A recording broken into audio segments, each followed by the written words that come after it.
All right, folks, I want this Leverage Your Privilege challenge to go viral, so help me out. We've got No Shave November or the Gratitude Challenge.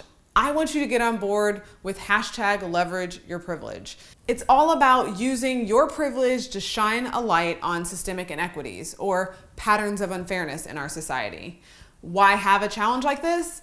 Well, one, when we often talk about privilege, it's to shame people or to put them in their place. And I think helping people see their privilege and leverage it is another way to tackle the problem.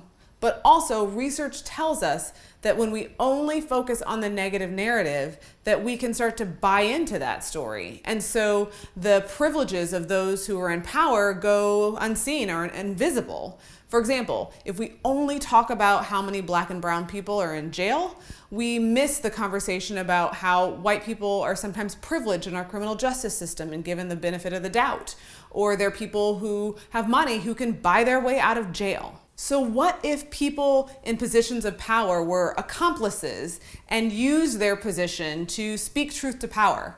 That's why I want to do this challenge, to make clear and visible how privilege operates.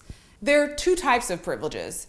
One, unearned entitlements. This is the kind of privilege that everyone could get. It doesn't take anything away from you for other people to have access to it. You didn't earn it or do anything to get it. You just get it because of your identity.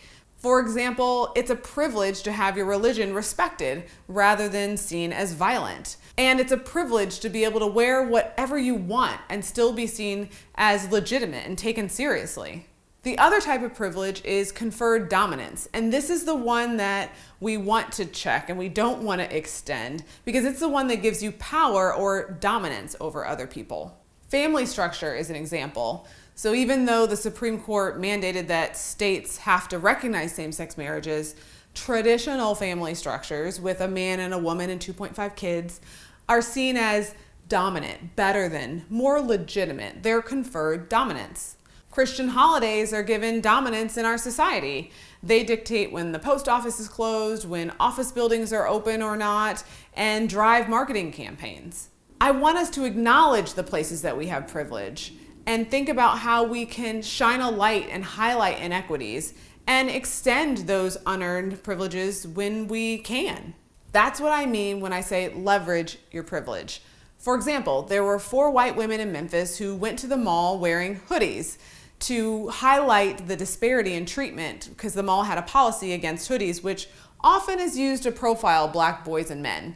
And of course, they weren't asked to leave or harassed, but they knew that. They used their race privilege to highlight the disparity in treatment. There also have been examples of people who are Christian and who realize that their holidays get centered, and so they work with their other co-workers to cover their holy days. The possibilities of how you leverage your privilege are endless. And if you've gotten to this point and think, well, privilege, I don't have any of that. Let me be clear, we all have something. Privilege isn't about deserving or earning. It just is, given how we've set up society. So let's see it and leverage the hell out of it. I want you to share this challenge on Facebook, Twitter, Instagram, and use the hashtag Leverage Your Privilege to show me and others how you see your privileges and are using it to highlight inequities and push for systemic change.